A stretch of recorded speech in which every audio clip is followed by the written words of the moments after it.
सदगुरु कबीर बीजक शब्द 114। सांच शब्द से बाँची हो, मानहु इतबारा हो। आदि पुरुष एक वृक्ष है, निरंजन डारा हो। त्रिदेवा शाखा भय पत्र संसारा हो। ब्रह्मा वेद सही कियो, शिव योग पसारा हो। विष्णु माया उत्पत्ति कियो, ई उरले व्यवहारा हो। तीन लोक दसों दिशा, यम रोकिन द्वारा हो। कीर भय सब जियरा, लिए विष का चारा हो। ज्योति स्वरूपी हाकिमा, जिन अमल पसारा हो। कर्म की बंसी लाए के पकड़ो जग सारा हो। अमल मिटायो तासु का, पठुओं भव पारा हो। कहें कबीरा तो ही निर्भय करूं, परखों टकसारा हो। 11 पंक्तियों का जो ये शब्द है, ये शब्द उन काल्पनिक मान्यताओं को दर्शाता है जो इस मनुष्य के द्वारा बनाई गई हैं।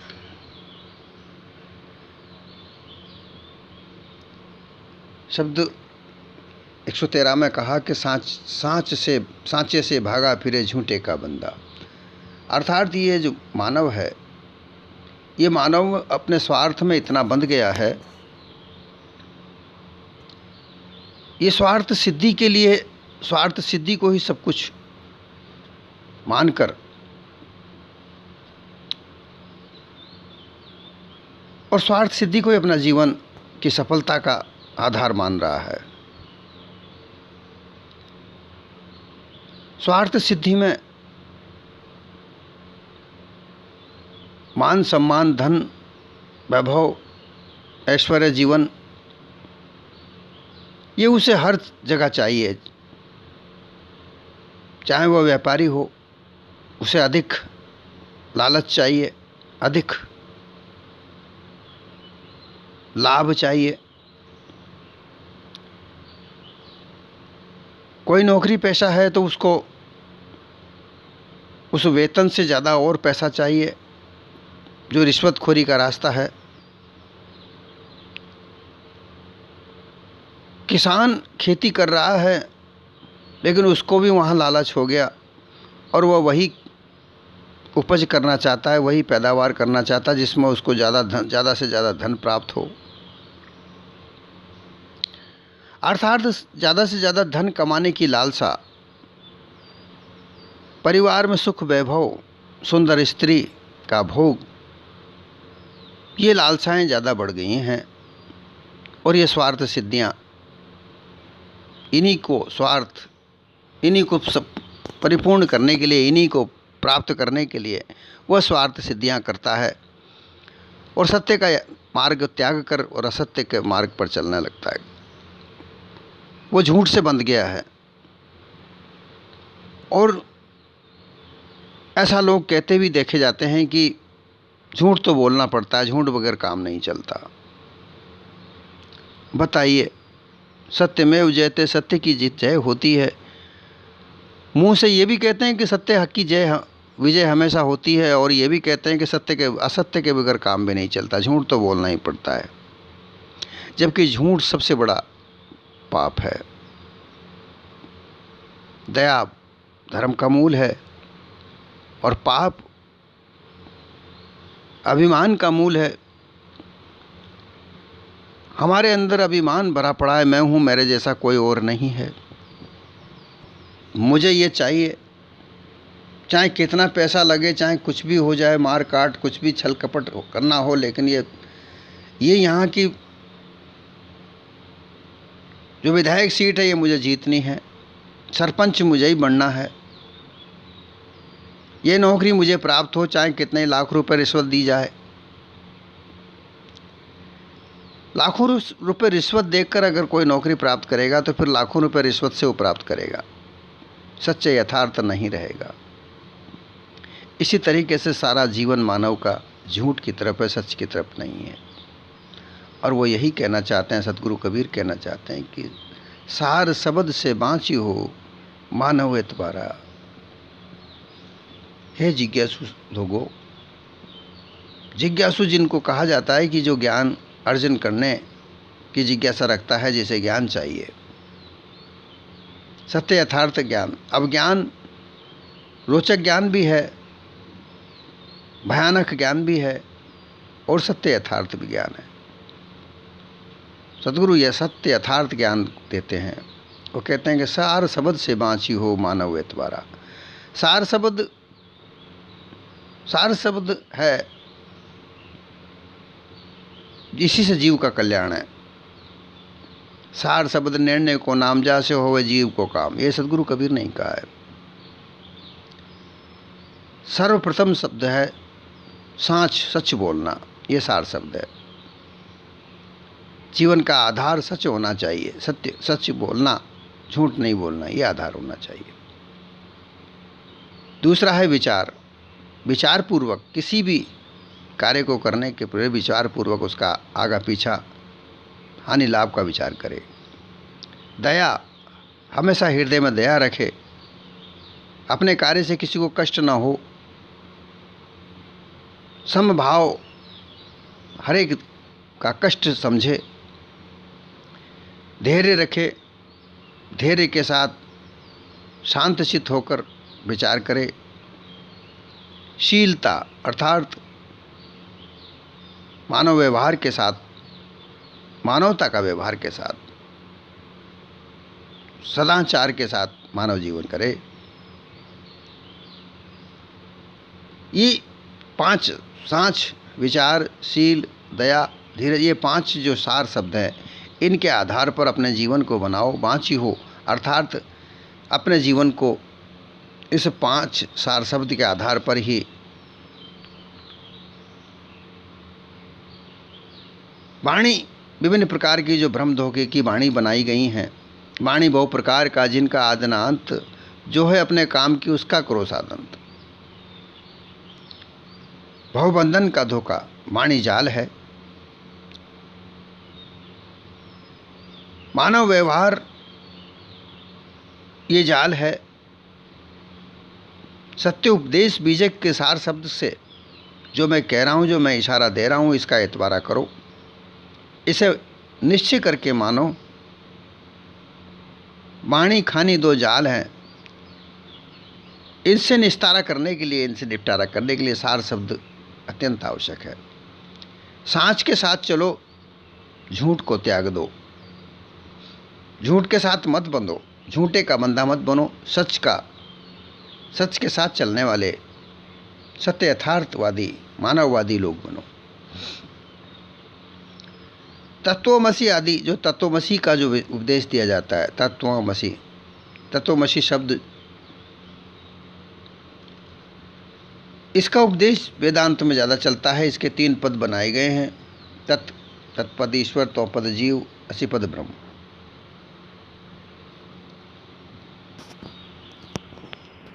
तोपद काल में, ये काल का ज्ञान है। इस ईश्वर को प्राप्त करो। ईश्वर ही माया का पति है, उसी की कृपा से हमें सुख दुख प्राप्त होता है, उसके बगैर कुछ नहीं होता। कर्म, उपासना, योग, जाल जो विस्तार से वर्णन किया है, वही जीव मुख वाणी का वचन है। तत्पद संधि, कल्पना, मानंदी, ज्ञान रूप का मार्ग है, ज्ञान मार्ग है, विस्तार है, कथन है, यही माया मुख है। असीपद ब्रह्म है, जो झाई स्वरूप है, गाफिल में डालने वाला है, यह ब्रह्मुख है। अद्वैत सिद्धांत की वाणी का वर्णन है। इन सबका छानबीन करके गुरुमुख निर्णय से, अर्थात सार शब्द गुरुमुख है, निर्णायक शब्द है। 4 मुख, वाणियों के 4 मुख बताए गए हैं, जीव मुख, माया मुख, ब्रह्म मुख और गुरुमुख। गुरुमुख सार शब्द है। सार शब्द से ही सच और झूठ का पता चलता है।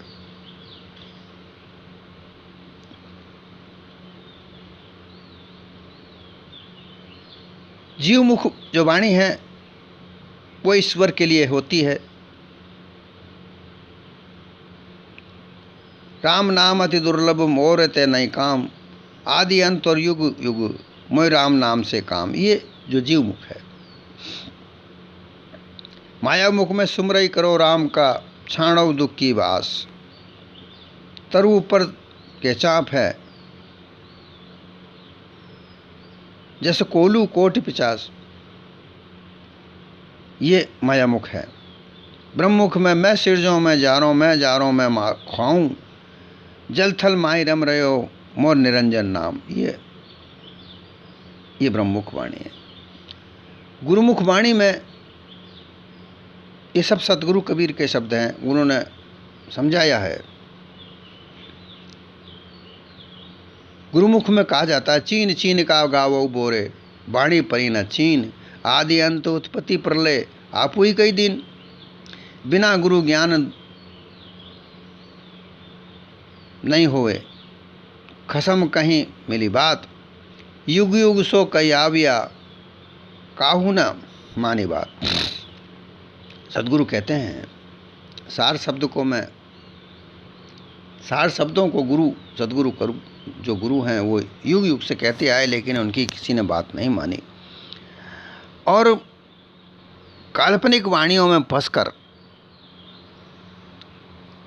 कल्पना में उलझकर, सत्य सार शब्दों का साथ छोड़कर, काल संधि झाई में पड़कर, उपासना काल कर्म कांड, उपासना कांड, योग कांड, ज्ञान कांड में उलझकर अपने आप को भूलकर सत्य यथार्थ नहीं पा सका। आदि पुरुष एक वृक्ष निरंजन डारा, पांचों तत्वों का विस्तार रूप बाह्य संसार, जो जड़ तत्व से कार्य कारण प्रवाह चल रहा है, ये 5 तत्वों से बना हुआ है। कल एक महापुरुष ने भेजा था कि ये बाहर जो दिख रहा है ये जो सब उसी का प्रसार है, वो इसको सुन लें। सदगुरु कह रहे हैं, गुरु ये मैं नहीं कह रहा, सदगुरु कबीर की वाणी है। अपने आप को कबीरपंथी कहने वाले लोग जो वेदांत में फंसे पड़े हैं वो समझें, इस बात को जानें कि उन्होंने कभी वेदांत को सच्चा नहीं माना। आदि पुरुष एक वृक्ष निरंजन डारा हो, पांचों तत्वों का विस्तार का से जो बाह्य संसार, जो जड़ अध्यास जड़ स्वरूप दिख रहा है, कार्य कारण का प्रवाह जो चल रहा है वह, और चारों खानी के देहधारी अनेकों अध्यासी जीव, अध्यास मानव के विषयों से, विषय भोग से जो भास मन को प्राप्त होता है, वो भास मन जीव तक पहुंचाता है और उसी से संस्कार बनते हैं, उसको अध्यास कहा जाता है। ये जड़ और चेतन दोनों वस्तु अनादि हैं। जड़ और चेतन, चेतन स्वरूपी जीव और जड़, ये पांचों तत्व किसी ने नहीं बनाए, ये अनादि हैं। इनका आदि अंत का संबंध आदि अनादि से है।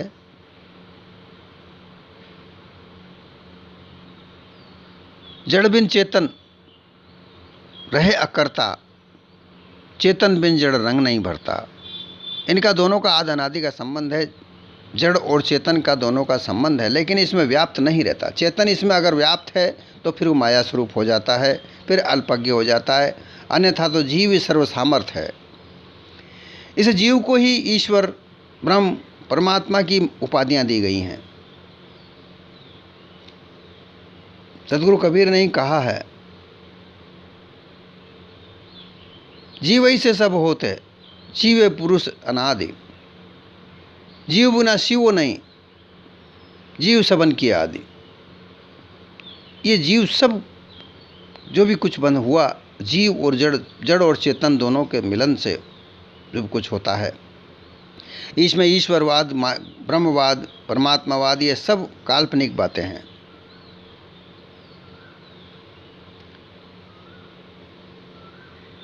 आदि पुरुष देहधारी पुरुष ठहरता है। अनादिकाल से संसार में सब पुरुष अनादिकाल से होते आ रहे हैं। एक ही शरीर सर्वदा बना वही रहता है। मृत्यु हुई और फिर अध्यासवश जन्म लिया। इस तरह आदि का आप यह चैतन्य स्वरूप जीव यही अपने कर्मों के आधार पर जन्म लेता है, देह त्यागता है। जीव को आदि अमर अविनाशी कहा गया है, इसका जन्म मरण नहीं होता। गीता भी कहती है, सब कुछ सारे ग्रंथ कहते हैं कि यह आदि अमर अविनाशी है। लेकिन जब वो ये कर्मों के बंधनों में बनता है तो इसका जन्म होता है।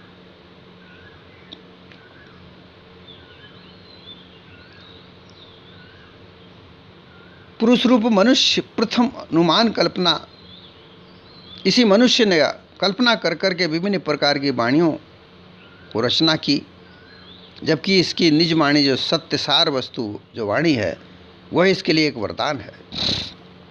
184 जीवाजून में किसी भी के पास भी वाणी नहीं, इस मानव तन के पास वाणी है, परंतु इस वाणी को कल्पना में डालकर विभिन्न प्रकार की वाणियों का निर्माण करके मत पंथवाद बनाया। ब्रह्मवाद, ईश्वरवाद, परमात्मावाद, कर्मकांड, उपासना, योग, ये विभिन्न प्रकार के मत पंथ बना करके गुरुआ प्रपंचियों ने अपना अपना मठ बना करके अपनी धार्मिक दुकानें खोल कर वहाँ सारे जीवों को भ्रमिक ज्ञान प्रसार करके भोले भाले जीवों को भटका कर केवल अपनी दुकानें चलाई हैं। अब इसको कैसे चलाया? त्रिदेवा शाखा भय पत्र संसारा, इन्हीं भ्रमिक गुरुआ लोगों ने तीन देवताओं को शाखा बनाए। जो आदि पुरुष ये चेतन स्वरूप जीव है उस का नामांकरण किया, कल्पना धोखा से नामांकरण किया, कहा कि तीन देवता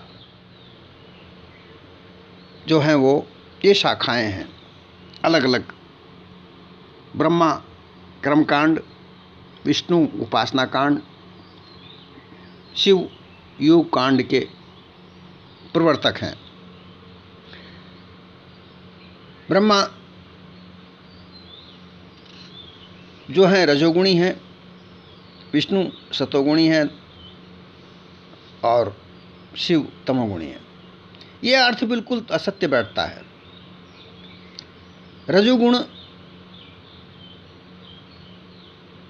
पृथ्वी और वायु रूप का बनकर रजोगुण बनता है, जिससे विभिन्न प्रकार की कल्पनाएं जागृत होती हैं और उससे मानव अपने जीवन में विभिन्न प्रकार के साधनों की रचना करता है, अपने जीवन को चलाने के लिए विभिन्न प्रकार के साधनों को जुटाता है। ये हर मानव करता है, ये नहीं कि भाई ब्रह्मा ने ही सृष्टि रची थी। ब्रह्मा जब पैदा हुआ था उसके भी माता पिता थे और उससे पहले भी धरती थी और मानव भी थे।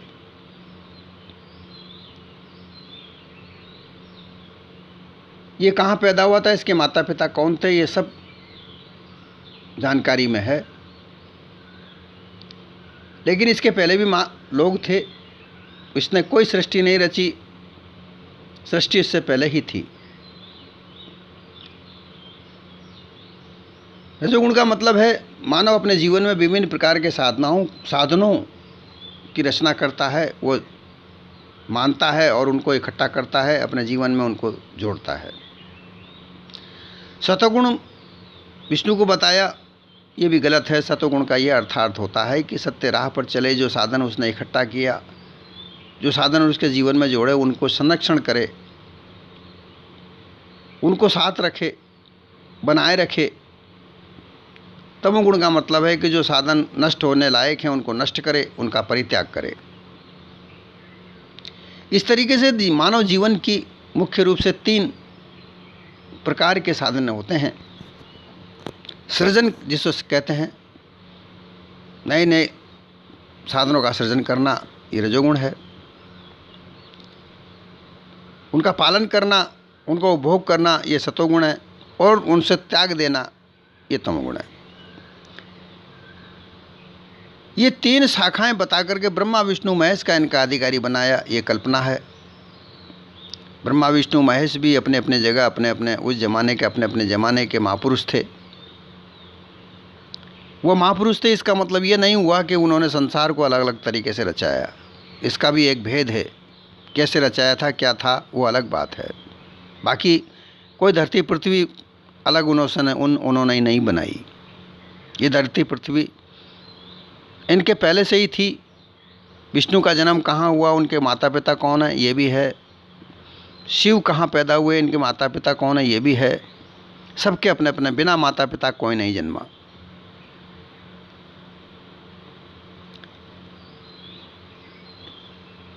ये सब मायावी मानव ने अपने कल्पना से विभिन्न प्रकार के साधनों का निर्माण किया है।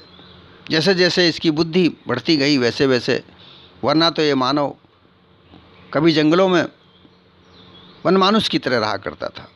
जैसे जैसे इसकी बुद्धि बढ़ती गई वैसे वैसे साधन संपन्न होता गया। ब्रह्मावेद सही कियो शिव योग पसारा।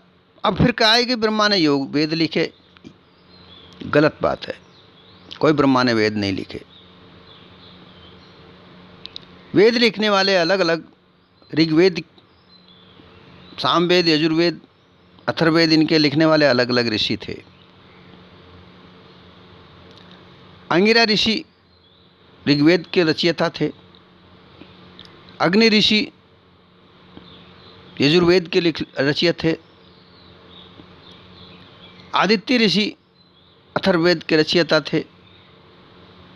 इस तरीके से तीनों देवताओं ने, अंगिरा ऋषि, आदित्य ऋषि, अग्नि ऋषि, इन्होंने तीनों वेद की रचना की और उसी में से सामवेद भी साथ में लिखा गया। परंतु ये काल्पनिक, जो काल्पनिक गुरुआ प्रपंची लोगों ने इस भोले भाले लोगों को भटकाने के लिए, केवल अपने मतपंथ को आगे बढ़ाने के लिए लोगों को सच्चा ज्ञान नहीं दिया। सद्गुरु कहते हैं कि ये सब काल्पनिकता है, सच्चा ज्ञान तो मानवता है। मानवता, हर मानव को रोटी कपड़ा मकान चाहिए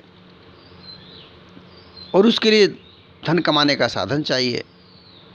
ये सबको बराबर का हक होना चाहिए।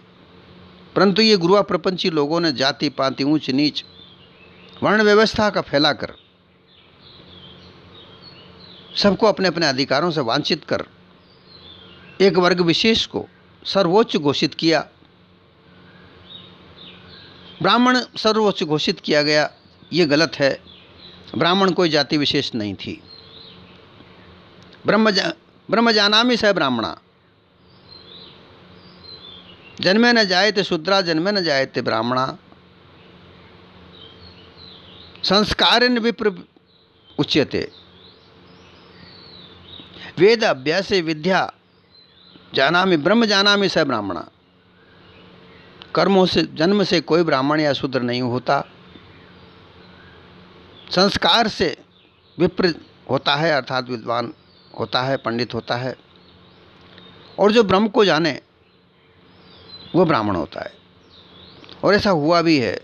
ऋग्वेद में कई जगह शूद्र कहे जाने वाले लोग ब्राह्मण के हुए हैं। हजारों सालों से ऐसा होता गया। जो विद्या के जानकार हुए वो ब्राह्मण हुए, जो ब्रह्म को जानने वाले हुए वो ब्राह्मण हुए। गुरु वशिष्ठ दासी पुत्र थे। उन्होंने ब्रह्म को जाना, सर्वप्रथम ब्रह्म ऋषि वही कहलाए।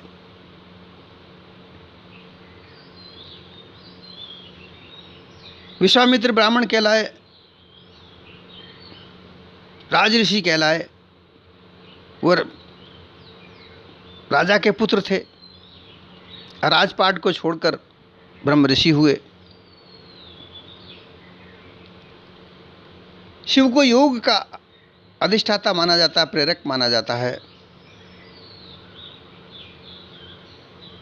विष्णु माया उत्पत्ति कियो ई उर्ले व्यवहारा। ऐसा कहा जाता है कि विष्णु ने माया का उत्पन्न किया। ऐसा कुछ नहीं है। माया एक कल्पना मात्र है। माया कोई धन को कहता है, धन माया नहीं है। धन कमाना कोई बुरी बात नहीं है। माया ये जो हम कल्पना करते हैं विभिन्न प्रकार के साधनों की, विभिन्न प्रकार के ज्ञान की, विभिन्न प्रकार के विलासितापूर्ण जीवन जीने की, ये सब माया है। ये देह तक माया है, ये देह भी माया, जो भी कुछ दिख रहा है ये सब कुछ माया है, इसमें सच कुछ नहीं है।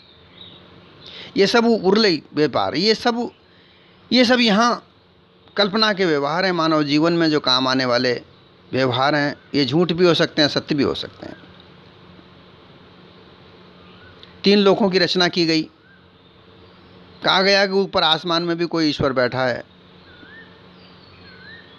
पाताल लोक भी है, ऐसा कुछ नहीं है। ये सब मानव जीवन के स्तर हैं, जहाँ सर्वोच्चता है,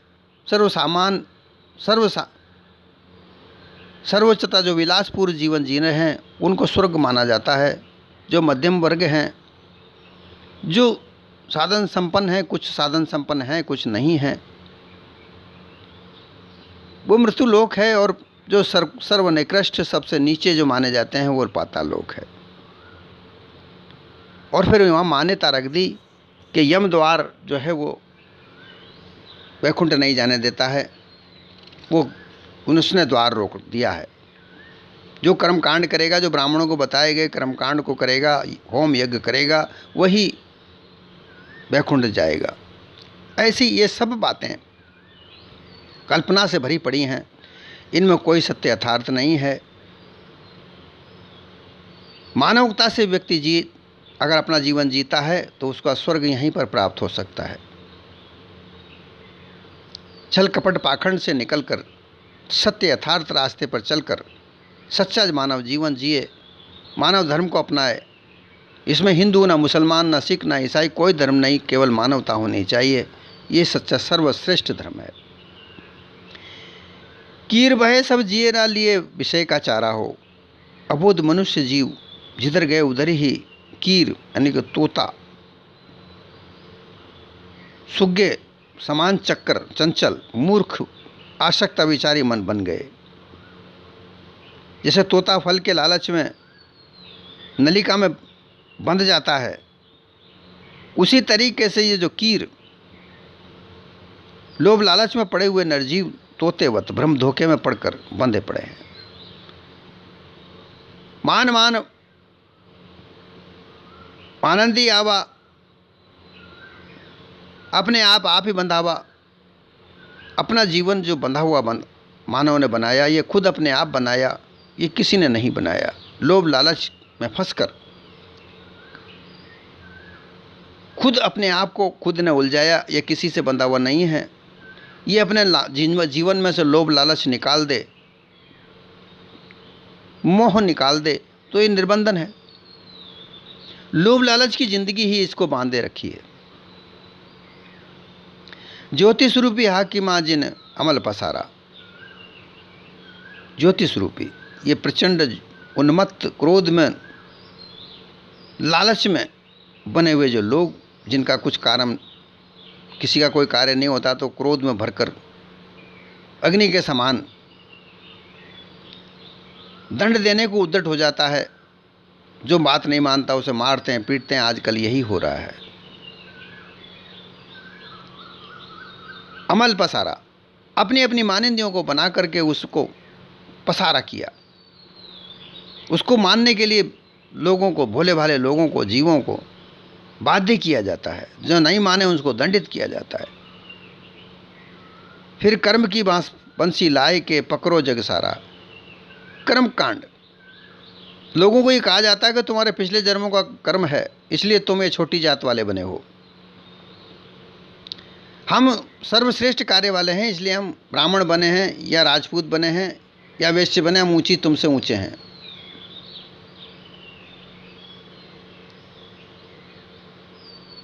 ऐसा बांध करके लोगों को भ्रमित किया जा रहा है। सदगुरु कहते हैं कि अमल मिटाओ तासु का पठो भव पाराओ।